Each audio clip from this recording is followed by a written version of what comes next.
The Book of Judges. Now, after the death of Joshua, it came to pass that the children of Israel asked the Lord, "Who shall be first to go up for us against the Canaanites?" Okay, so right after. To fight against them. And the Lord said, Judah shall go up. Indeed, I have delivered the land into his hand. So Judah said to Simeon his brother, Right, because there's still more conquering left to be done. Let me pull up the map again.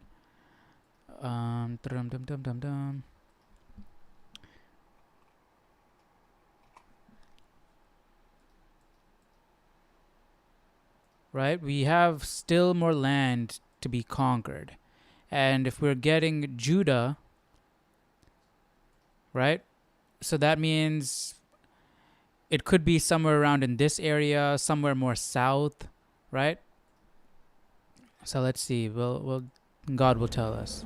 So Judah said to Simeon his brother, "Come up with me to my allotted territory, that we may fight against the Canaanites, and I will Simeon's right up in likewise there go too. with you to your allotted territory."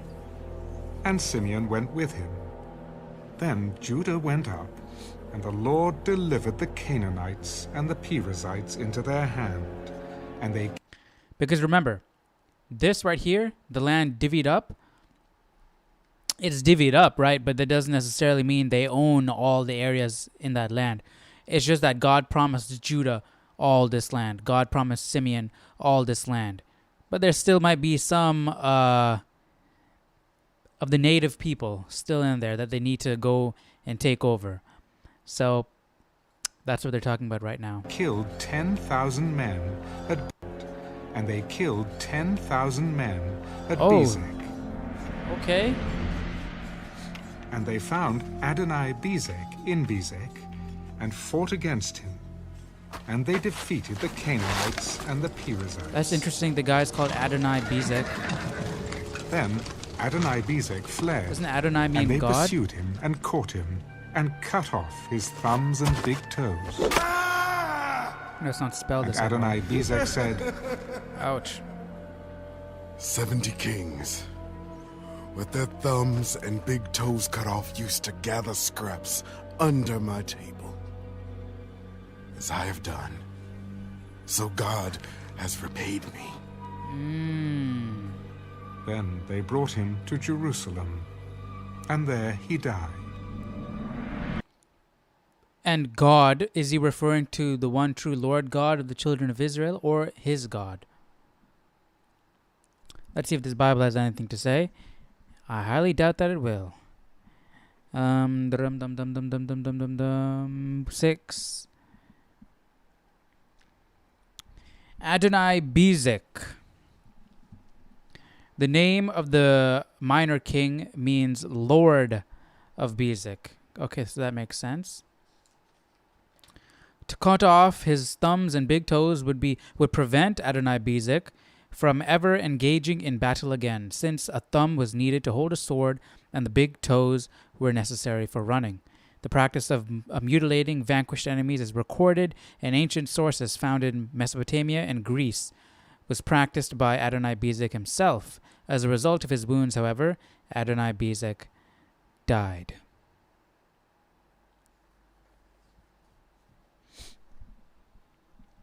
But no information regarding why he said God has repaid me. So, and that's interesting, right? Because all these are pagan people, right? Around the area. So, did he believe in the one true God? Did he believe in God, or did he have idols? Because it is a capital G right here, you know? Let's see. I might look it up. I doubt much information would come of it. Adonai-Bezek,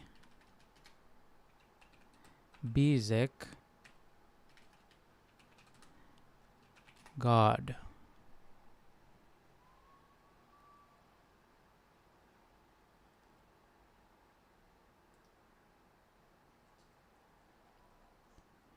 Lord of Bezek. Now God has paid me back. They brought him Akedah. Nothing, nothing, nothing.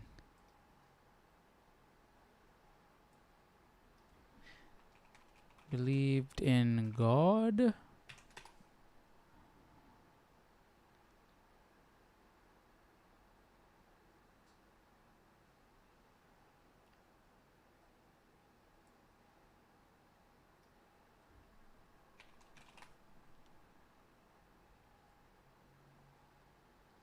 I mean, he's a Canaanite king, right? So he has to be pagan.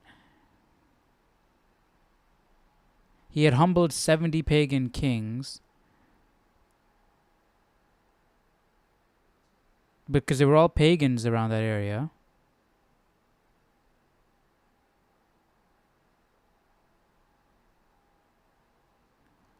Or did he worship God also? I don't know.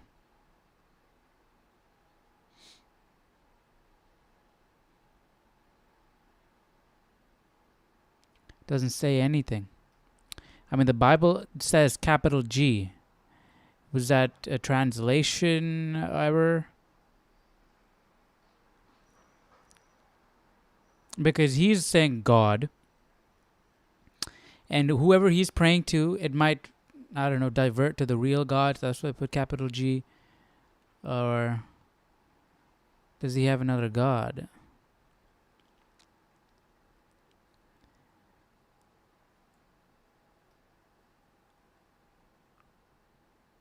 Yeah, nothing.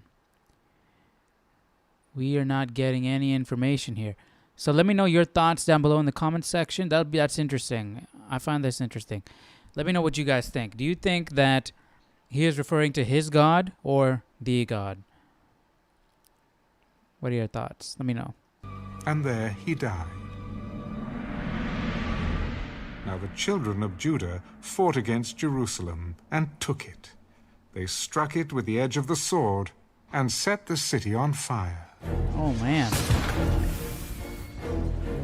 And afterward, the children of Judah went down to fight against the Canaanites, who dwelt in the mountains, in the south, and in the lowland. Then Judah went against the Canaanites who dwelt in Hebron. Now the name of Hebron was formerly Kirjath Arba. And they killed Sheshai, Ahiman, and Talmai. From there, they went against the inhabitants of Debir. The name of Debir was formerly Kirjath Sepher. Then Caleb said, Whoever attacks Kirjath Sepher and takes it, to him I will give my daughter Aksa as wife. And Othniel, the son of Kenaz, Caleb's younger brother, took it. So he gave him his daughter Aksa as wife. Now I feel like something very similar like this happened just to him recently. that she urged him to ask her father for a field. And she dismounted from her donkey, and Caleb said to her, What do you wish? Give me a Wait, did this happen already? blessing. Since you have given me land in the south, give me also springs of water. And Caleb gave her the this upper happened springs already. and the lower springs. Now the children of the Kenite, Moses' father-in-law, went up from the city of palms with the children of Judah into the wilderness of Judah, which lies in the south, near Arad. And they went and dwelt among the people.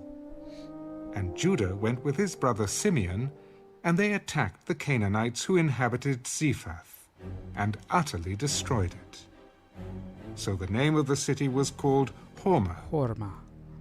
Also Judah took Gaza with its territory, Ashkelon with its territory, and Ekron with its territory. So the Lord was with Judah. And they drove out the mountaineers, but they could not drive out the inhabitants of the lowland, because they had chariots of iron. And they gave Hebron to Caleb, as Moses had said. Then he expelled from there the 3 sons of Anak. But the children of Benjamin did not drive out the Jebusites, who inhabited Jerusalem. So the Jebusites dwell with the children of Benjamin in Jerusalem to this day. Oops. And the house of Joseph also went up against Bethel, and the Lord was with them. So the house of Joseph sent men to spy out Bethel.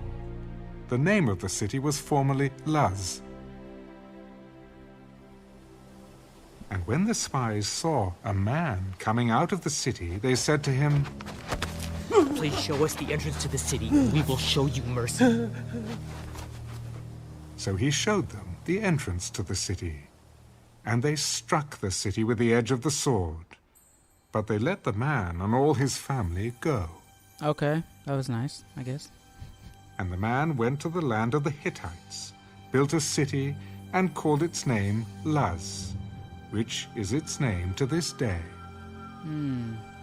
However, Manasseh did not drive out the inhabitants of Beth-shean and its villages, or Taanach and its villages, or the inhabitants of Dor and its villages, or the inhabitants of Ibleam and its villages. God would be mad at this because now you're leaving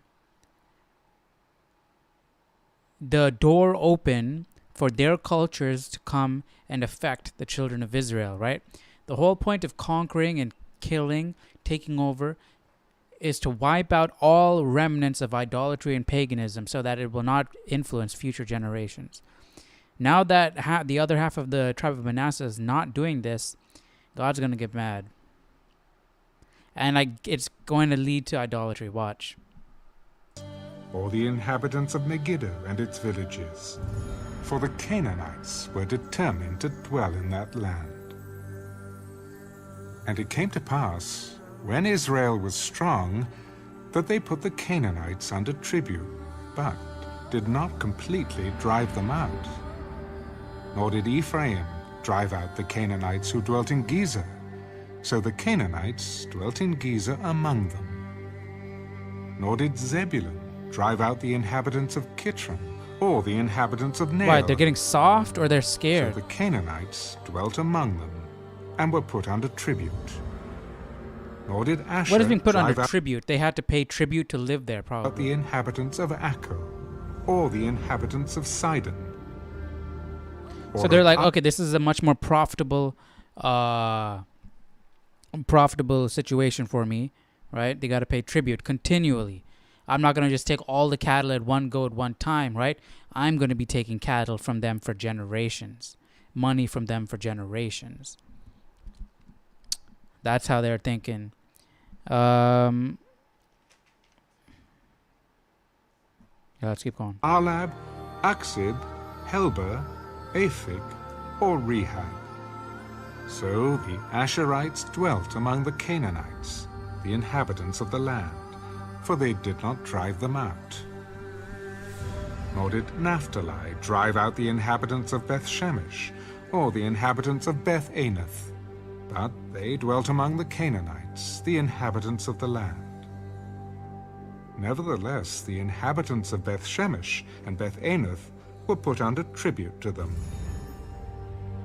And the Amorites forced the children of Dan into the mountains, for they would not allow them to come down to the valley.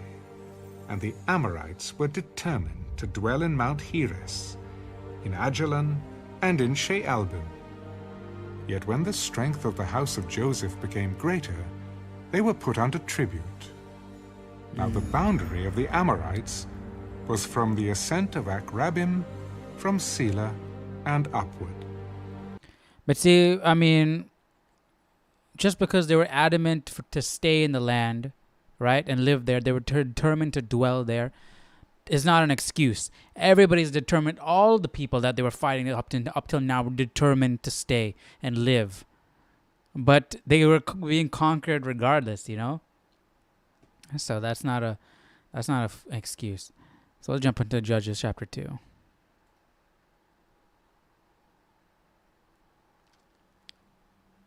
Then the angel of the Lord came up from Gilgal to Bochim, and said, I led you up from Egypt and brought you to the land of which I swore to your fathers. And I said, I will never break my covenant with you, and you shall make no covenant with the inhabitants of this land. Oh, and they did, right? By setting up that tribute. You shall tear down their altars, And they didn't. But you have not obeyed my voice. What did I tell you? Why have you done this? Therefore I also said, I will not drive them out before you. But they shall be thorns in your side, and their gods shall be a snare to you. He did say that. So it was, when the angel of the Lord spoke these words to all the children of Israel, that the people lifted up their voices and wept. They got greedy. They wanted that tribute. Then they wanted the easy way out. The name of that place Bochim, and they sacrificed there to the Lord. And when Joshua had dismissed the people, the children of Israel went each to his own inheritance to possess the land. Okay, so this is in the past. So we did see all this before in Joshua, because now we're getting to the death of Joshua again. Okay, so I'm not crazy. All right, so we did see this. So the people served the Lord all the days of Joshua, and all the days of the elders who outlived Joshua, we got more detail in this. who had seen all the great works of the Lord which he had done for Israel. Now Joshua, the son of Nun, the servant of the Lord, died when he was 110 years old.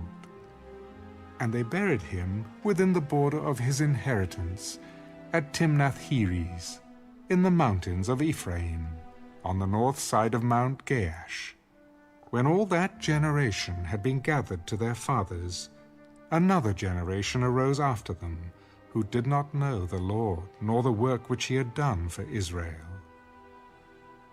Then did not know the Lord? Did they get influenced by the Canaanites that were staying there, that they didn't wipe out their cultures?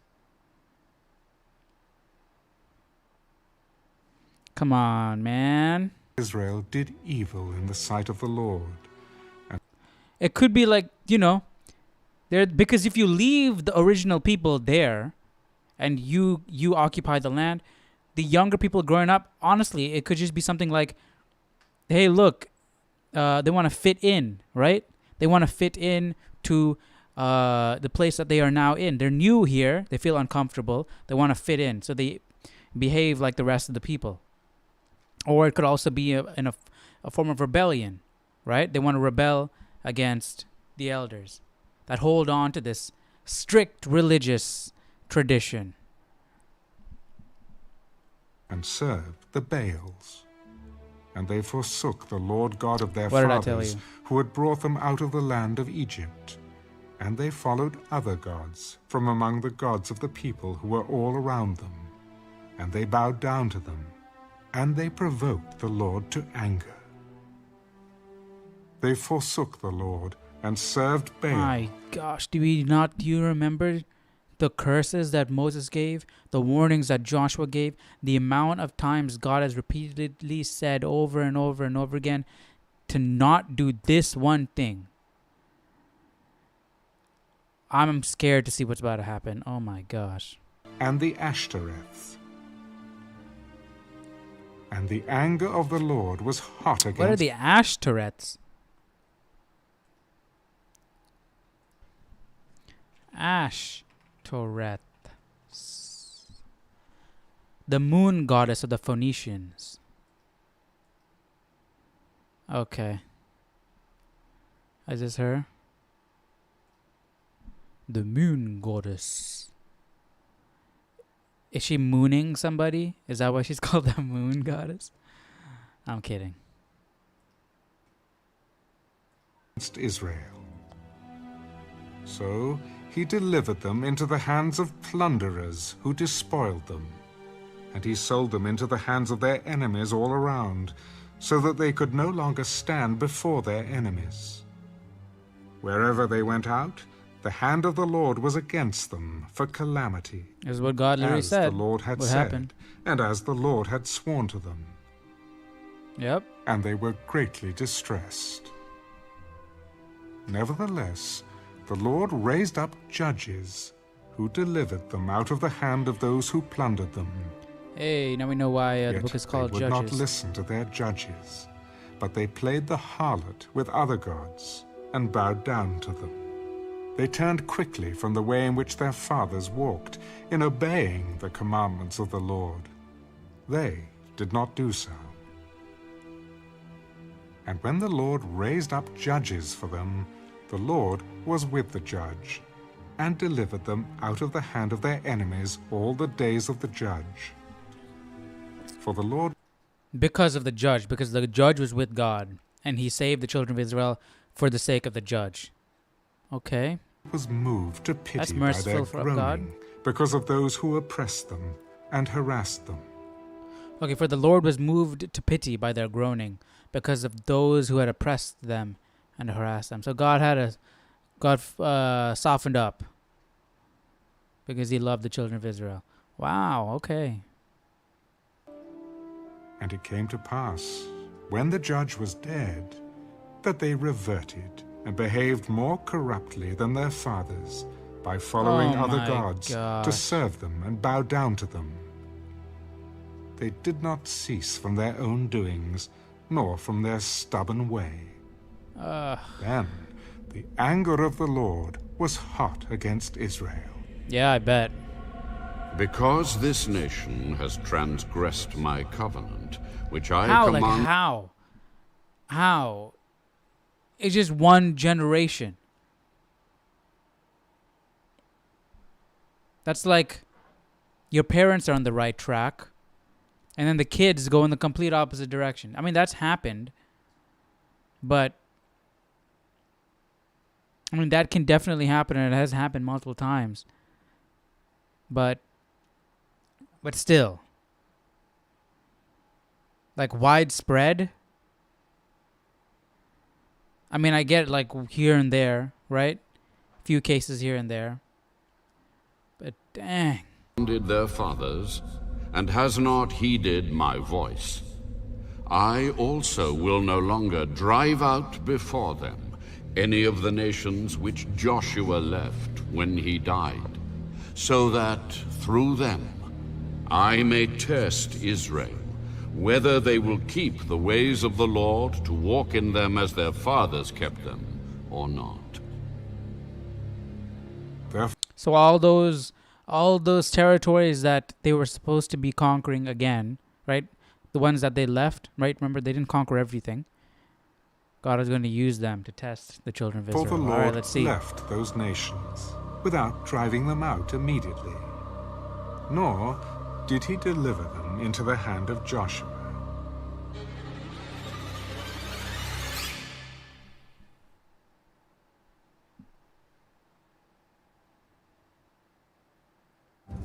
All right, let's see what's about to happen. Now these are the nations which the Lord left, that he might test Israel by them. Okay. That is, all who had not known any of the wars in Canaan. This was only so that the generations of the children of Israel might be taught to know war, at least those who had not formerly known it.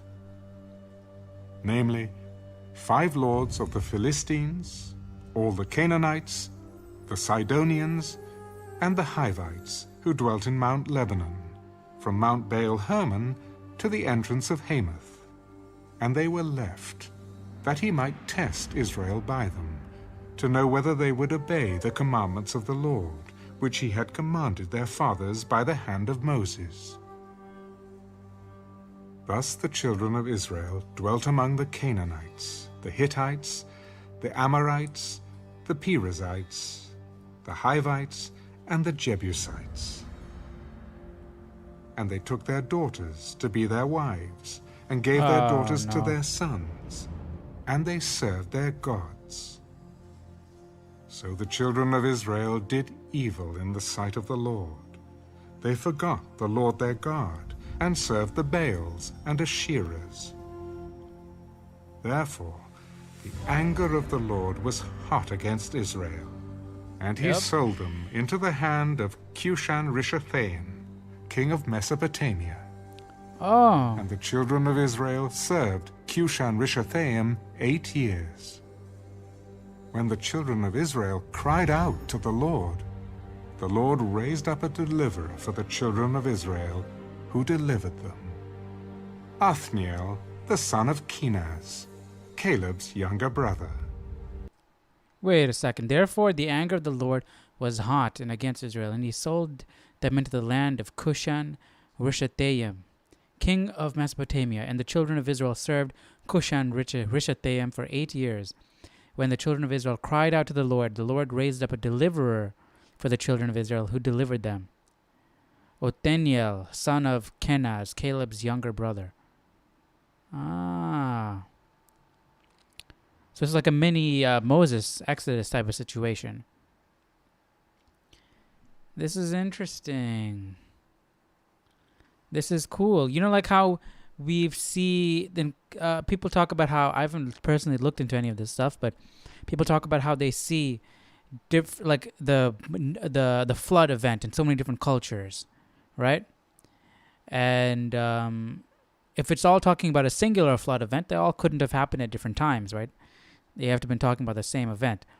I don't know if there's different cultures that talk about an exodus of a group of people from a nation after they were delivered from them.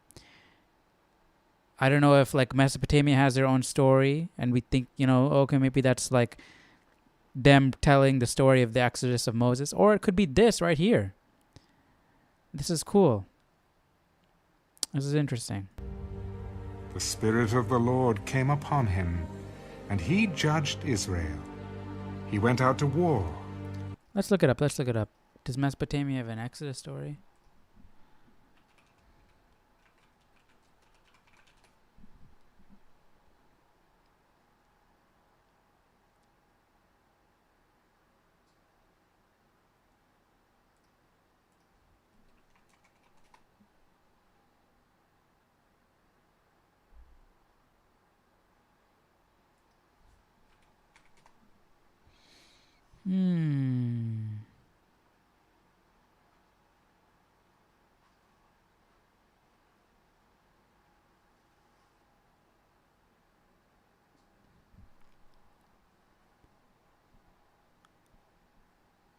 Yeah, I'm seeing the flood.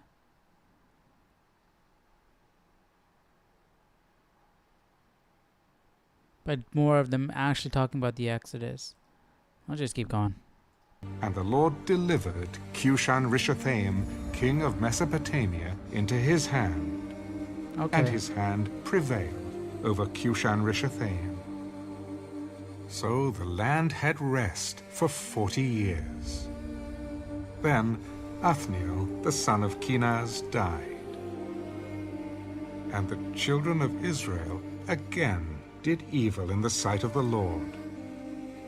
So the Lord strengthened Eglon, king of Moab, against Israel, because they had done evil in the sight of the Lord.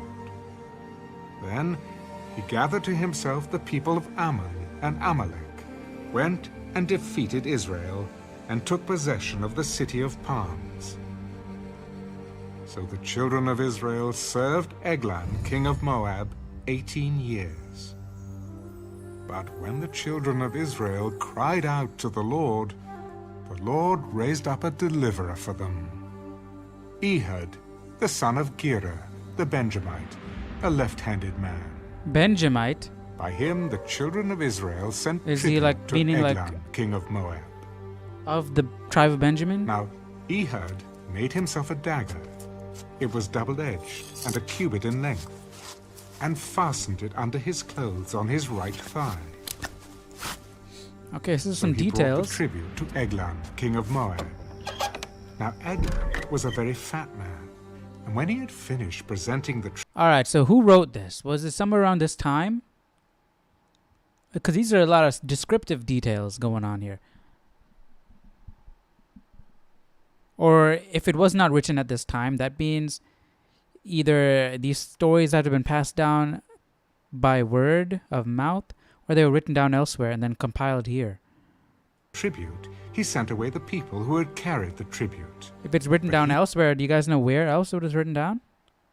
He himself turned back from the stone images that were at Gilgal. I have a secret message for you, O king. Keep silence. And all who attended him went out from him. So Ehud came to him. Now he was sitting upstairs in his cool private chamber. I have a message from God for you. So he arose from his seat Then Ehud reached with his left hand, took the dagger from his right thigh, and thrust it into his belly. Even the hilt went in after the blade. Oh! And the fat closed over the blade. For he did not draw the dagger out of his belly, and his entrails came out. Oh, then man. Ehud went out through the porch and shut the doors of the upper room behind him and locked them. When he had gone out, Eglin's servants came to look, and to their surprise, the doors of the upper room were locked. So they said, "He's probably attending to his needs in the cool chamber." So they waited till they were embarrassed, and still he had not opened the doors of the upper room. Therefore they took the key and opened them. And there was their master, fallen dead on the floor. What's a cool chamber? What do you mean attending to his needs in the cool chamber? I am curious. Chapter 3, verse 24. Nothing. But Ehud had escaped. It sounds like something,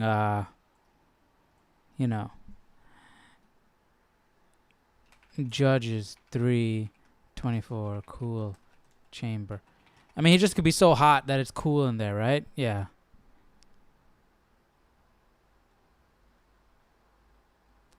He must be relieving himself in the inner chamber. That's why attending to his needs. And that's why they were feeling embarrassed. So he's oh my gosh. See, that's what I was thinking. See, this is why so much detail. Like, this is a lot of detail, right? This is the type of story that I could probably see that was passed down by word of mouth, right? Because these are funny, like, graphic details that would really shock people when they're hearing the story, right? So, yeah, this probably was like just by word of mouth, and then whoever wrote this finally wrote it down, right? Because this is not, okay, I'm recollecting the events and writing down what happened. No, this is telling a story, right? They're very descriptive with the language, painting a picture, being illustrative. This is telling a story. So I think it was probably passed down by word of mouth, if I had to guess. And then it's being written down here. That's interesting. What do you guys think? On the floor. But Ehud had escaped while they delayed, and passed beyond the stone images and escaped to Seirah. And it happened, when he arrived, that he blew the trumpet in the mountains of Ephraim, and the children of Israel went down with him from the mountains, and he led them. Then he said to them, "Follow me, for the Lord has delivered your enemies, the Moabites, into your hand." So they went down after him, seized the fords of the Jordan leading to Moab, and did not allow anyone to cross over. And at that time they killed about 10,000 men of Moab, all stout men of valor, not a man escaped. So Moab was subdued that day under the hand of Israel, and the land had rest for 80 years. 80 years, okay, good. After him was Shamgar, the son But still, of Anath, they didn't turn away from who idols. killed 600 men of the Philistines with an ox goad, and he also delivered Israel.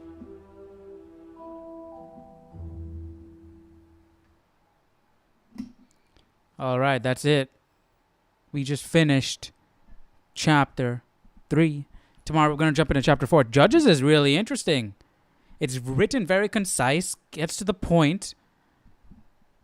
We're getting through a lot of stuff. So tomorrow we're going to be jumping into chapter 4, and that's entitled Deborah. Right? So all these sections have been entitled by people's names. So I'm curious, in the Bible, these section titles, is that how it is in the actual original, in the original text, in the Hebrew?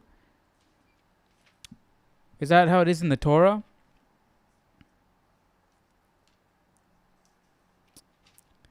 Because I'm assuming, right, if it is from the Bible, all the section headings should be stylized in a similar way, right? I shouldn't be seeing a difference, which I am now.